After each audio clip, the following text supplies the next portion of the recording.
जय माता की। एक बार फिर आप सबका स्वागत है मेरे इस YouTube चैनल पे। आशा करती हूँ आपने अभी तक ये चैनल सब्सक्राइब कर लिया होगा, क्योंकि हम सबके जीवन को बेहतर बनाने के लिए मेरी एक छोटी सी कोशिश है और इसमें मुझे आप सबके सहयोग की आवश्यकता है। तो कृपया ज़्यादा से ज़्यादा इस वीडियो को शेयर ज़रूर करें और सब्सक्राइब ज़रूर करें अगर आपने नहीं किया है। आज की वीडियो में हम बात करने वाले हैं कि आत्मा अपना परिवार कैसे चुनती है, या ये कौन डिसाइड करता है कि हमारा जन्म किस परिवार में होगा। इसके बारे में हम आज की वीडियो में बात करने वाले हैं। पिछली वीडियो में हमने बात की थी कि आत्मा जन्म क्यों लेती है। अगर आपने वो वीडियो नहीं देखी है तो अभी आप मेरे चैनल पर जाके वीडियो देख सकते हैं। आज हम बात करने वाले हैं कि कोई आत्मा कब और कैसे शरीर धारण करती है। वो अपनी मर्जी से अपना परिवार चुनती है या ईश्वर हर आत्मा के लिए एक परिवार चुनते हैं। यही सवाल जब योगानंद जी ने अपने गुरु श्री युक्तेश्वर जी से पूछा था, जो अपने शरीर को त्यागने के बाद अपने शिष्य योगानंद जी को दर्शन देने आए थे। तो श्री युक्तेश्वर जी ने बताया था कि हर आत्मा का अपना स्तर होता है। जैसे इस लोक में हमारे मार्गदर्शन करने के लिए हमारे गुरु टीचर होते हैं, वैसे ही उस लोक में आत्मा लोक, जिसको हम सूक्ष्म जगत भी कहते हैं, आत्मा लोक भी कहते हैं, जहाँ आत्माएं निवास करती हैं, वहाँ हर आत्मा कैसे अपना स्तर बढ़ाए, ये हर आत्मा को सिखाया जाता है। जैसे इस लोक में हमारे गुरुजन चाहते हैं कि हम अच्छे अंक से पास हों और अगली क्लास में जाएं, वैसे ही आत्मा लोक में हमारे गुरुजन चाहते हैं कि हम अपना स्तर बढ़ाकर अगले स्तर में जाएं। अगले स्तर में जाने का मतलब है कि जैसे आप मेरे चैनल पे आपने देखा होगा कि हमारे उसमें 14 भुवन हैं और 3 लोक हैं। तो हर आत्मा का उद्देश्य होता है कि वो हर लोक से ऊपर जाए। जैसे अगर आप जो आत्माएं आत्मा लोक में रहती हैं तो उनको मृत्यु लोक में आना ही है, ये सच्चाई है। जीवन मृत्यु के फेर में उन आत्मा को आना ही पड़ता है, ये सच्चाई है। तो इसीलिए हर आत्मा चाहती है, जो जीवन मृत्यु के फेर से थक जाती हैं आत्माएं, तो वो मुक्ति आपको इस मृत्यु लोक में आके ही मिलती है। अगर आप आगे वाले लोक में भी जाना चाहते हैं, जीवन मृत्यु के फेर में बाहर निकलना चाहते हैं, तो आपको वो यात्रा इस मृत्यु लोक से होकर ही पार करनी है, ये सच्चाई है। इसीलिए आपने देखा होगा कि कहा जाता है कि ईश्वर भी मृत्यु लोक में अवतार लेने के लिए तरसते हैं। वो इसीलिए कहा जाता है कि एक मृत्यु लोक ही ऐसा है कि जिसमें आप भक्ति कर ध्यान के माध्यम से ईश्वर में मिल सकते हैं या ईश्वर को प्राप्त कर सकते हैं और अपना स्तर बढ़ा सकते हैं।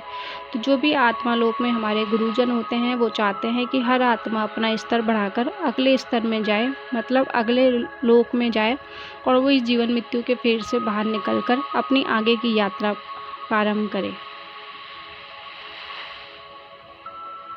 प्रत्येक आत्मा को मोक्ष प्राप्त करने के लिए या ईश्वर में मिलने के लिए 7 स्तर बताए गए हैं। जो आत्माएं पहले, दूसरे या तीसरे स्तर की होती हैं, उन आत्माओं के लिए उनका परिवार, कि वो आत्मा कहाँ जन्म लेंगी और कब जन्म लेंगी, ये आत्मा लोक के उनके जो गुरुजन होते हैं या उनके मार्गदर्शन होते हैं, वो ही चुनते हैं। किंतु जिन आत्माओं का स्तर 4था या 5वां होता है, वो आत्माएं अपना परिवार खुद चुन सकती हैं, और वो कब, कहाँ, कैसे जन्म लेंगी, इसका निर्णय भी वो खुद ले सकती हैं। किंतु 3 या उससे कम स्तर वाली आत्माओं को ये अधिकार प्राप्त नहीं होता। उनको उनके पिछले जन्म के कर्मों के आधार पर ही उनके गुरुजन उनके लिए नया परिवार कब जन्म लेना है, ये सब चुनते हैं।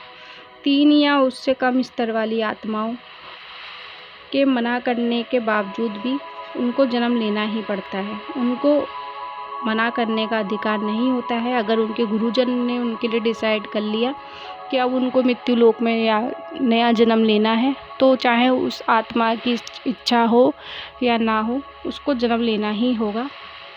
किंतु अगर आपकी आत्मा का स्तर 4, 5 या उससे अधिक का है, तो फिर आप अपनी इच्छा अनुसार कब आपको जन्म लेना है, कहाँ आपको जन्म लेना है, किस परिवार में जन्म लेना है, ये आप अपने आप चुन सकते हैं। 3 या उससे कम स्तर वाली आत्माएं ज़्यादातर नई आत्माएं होती हैं, जिनको नया मानव शरीर प्राप्त होता है उनकी आत्माओं का स्तर ज़्यादातर कम माना जाता है।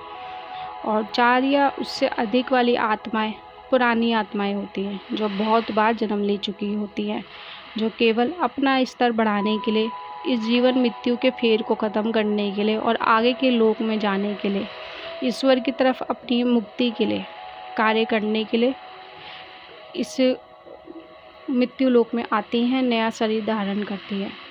जैसे कि पहले ही बता चुकी हूँ कि अगर आपकी आत्मा को मुक्ति प्राप्त करनी है, अगले लोक में जाना है या अपना स्तर बढ़ाना है, तो उसको इस मृत्यु लोक से होकर ही जाना पड़ता है। अगर उसको आत्मा लोक से आगे वाले लोक में जाना है, तो उसका रास्ता इस मृत्यु लोक में ही होकर निकलता है। और प्रत्येक आत्मा जो इस मृत्यु लोक में आती है, अब ये कैसे निर्धारित होता है कि उसको इस लोक में कब तक रहना है या कैसे उसका स्तर बढ़ेगा।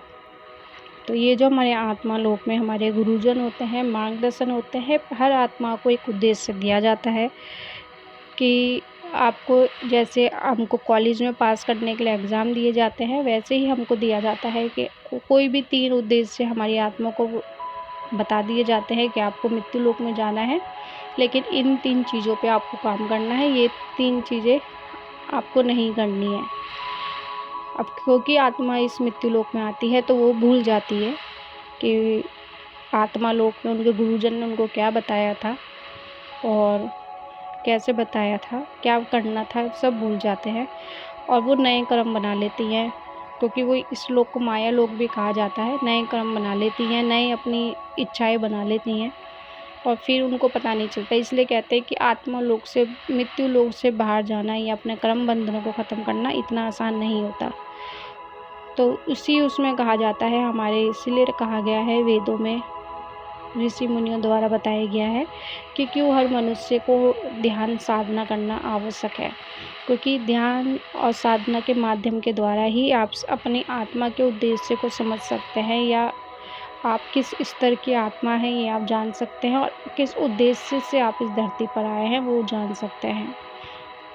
और जो लोग साधना के पथ पर आगे बढ़ते हैं, उनको समझ में आने लग जाता है कि उनको इस जीवन में क्या नहीं करना है। इसीलिए अधिकतर लोग संन्यास ले लेते हैं, गृहस्थ त्याग देते हैं। तो उसका कारण यही है कि जो लोग साधना के पथ पे बढ़ने लग जाते हैं, तो उनको उनके उद्देश्य पता चल जाते हैं कि उनको क्रोध नहीं करना, या उनको वासना नहीं करनी, या फिर ऐसे बहुत छोटे-छोटे दिए जाते हैं जो इस मृत्यु लोक में निभाने मुश्किल हो जाते हैं।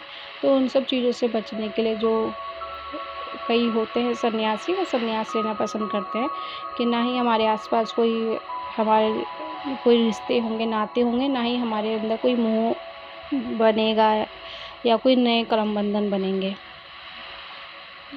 तो इसीलिए हमें ध्यान देना पड़ता है कि हम क्यों आए हैं, तो इसके लिए आपको ध्यान साधना वगैरह करना ही पड़ती है।